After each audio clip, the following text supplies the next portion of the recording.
Hello everyone, welcome once again to the YouTube training series on Reservoir simulation with Eclipse. In this lesson, I am going to be showing you how to enter the necessary data that are required to initialize a dynamic model of an oil and gas reservoir in Eclipse. And I should also add quickly that the process of initialization is way more detailed than just entering numbers into the software. And we're going to learn that shortly. Basically, the process of initialization involves understanding the type of reservoir system that you have, that you are trying to model, and also knowing the type of fluid which exactly occupies each layer of the reservoir rock. To successfully initialize a reservoir model, you need to provide some set of engineering data which include reservoir pressure, and also the point in the reservoir or the depth in the reservoir where this pressure measurement was taken from.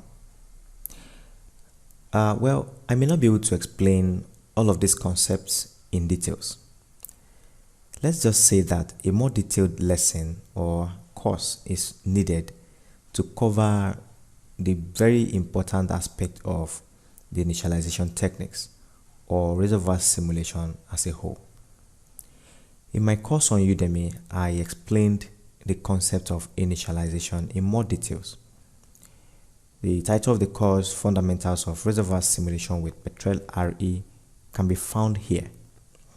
Actually, it is a Petrel RE course, but you have a lot of things that you are going to take out from that course, and they are even applicable in Eclipse directly. And apart from my course on Udemy, I also have webinar series, masterclass training, where I teach you detailed reservoir engineering and reservoir simulation with Eclipse. I named this course Applied Reservoir Engineering Masterclass. You see, in this masterclass, we make use of real-life data sets which I end up sharing with my students for further learning and personal development. The second edition of the Reservoir Engineering Masterclass had just concluded in the month of June. Well, if you are going to be interested in participating in the next edition of the Reservoir Engineering Masterclass, go ahead and send me an email to this address. Okay, moving on with today's lesson. To initialize a simulation model in Eclipse, I'll begin by coming here to the data manager, and then I'll go on to select this button here, which is named Initialization.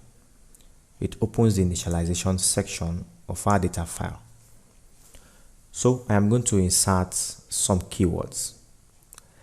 To view these keywords, first of all, I want to come here, View, and I'm going to change this from description to keywords. Then I'm going to use this button to insert the necessary keywords.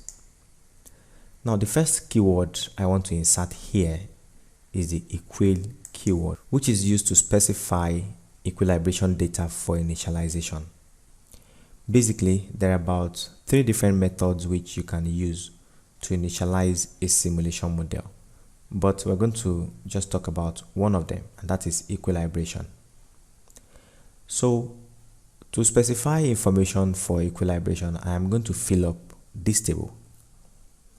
The first information I am going to enter here is what is referred to as datum depth, and that is located at a depth of 1,600 meters. Then I am going to specify the pressure measurements at this datum depth. That is given to be 200 bar. I am going to enter the oil-water contact, which is 2,600 meter. Then I am going to enter the gas oil contact, which is 1,600 meter. Now let me say this again, that entering all this information into Eclipse is the simplest part of the job. The main work lies in extracting the correct information to enter into this model. That is the key engineering that we are talking about. What does this datum depth refer to? How do you compute it? Where do you get it from? I mean, if you look at this information clearly, you will notice that the datum depth is at the same point as where we have the gas oil contact. Should it always be so? I mean, can it also be at the water oil contact or somewhere in between or above it? You see, all of this information are things you want to consider when you are trying to initialize a simulation model. Now, for different types of reservoir, you approach the process of initialization differently. In the reservoir simulation masterclass, I am going to be teaching you how to perform all of these techniques in more detail. Everything you need to consider are things I'm going to share with you. Hit me up if you're going to be interested in the webinar, all right? Okay, for now, I am done entering the information that we need for equilibration. So I'll go on to click on the apply button. Now, before I exit this section, I want to do something else. I want to insert one more keyword, and this keyword is going to be used to request for results from Eclipse. So what to do? I'll come here to keyword types, and this time I'm going to select miscellaneous. From here, I am going to insert the keyword RPTSOL. That is, I want it to report some solution for me. So I'm going to look for the keyword RPTSOL. Here it is. And once I insert that keyword, I am going to type this. Restart is equal to 2. And then I'm going to type FIP is equal to 2. And I'm going to end that with a slash. FIP simply means fill in place. So after the initialization run is complete, I want Eclipse to generate the FIP, that is the fluid in place for this reservoir in the results. Okay, that's it.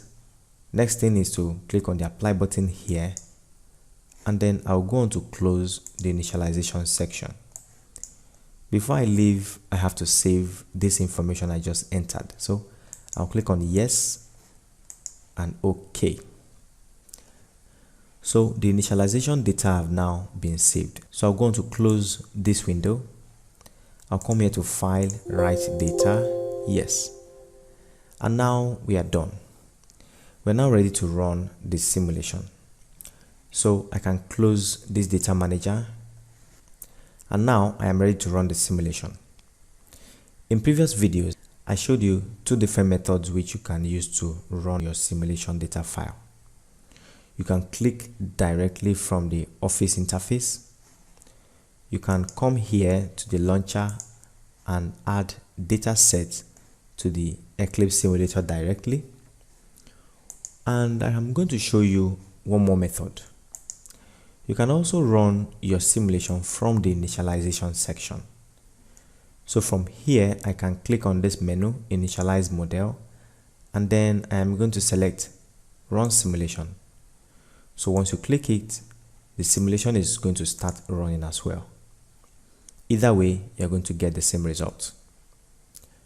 So I am going to wait for a few seconds.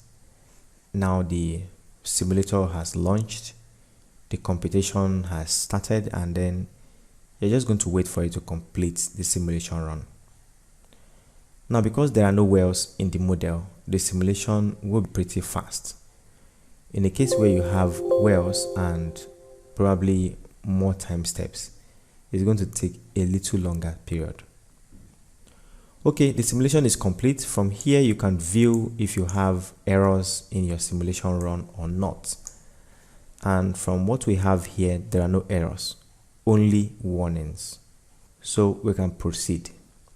Now I'm going to close this window. And then if I click on this button here, I'll simply find the OOIP, that is the volume of fluid in place in our reservoir. So this is the oil in place that we have in this reservoir. And then we have this volume of water, and then we have this volume of gas.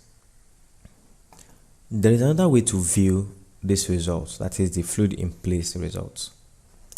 I'll simply go into the simulation folder, dynamic model class underscore 2. And then I'm going to look for this file, which is named PRT file. So if I open the PRT file and then I scroll all the way down, or I'll simply search for FIP. If I search for FIP, I'm going to find the same results.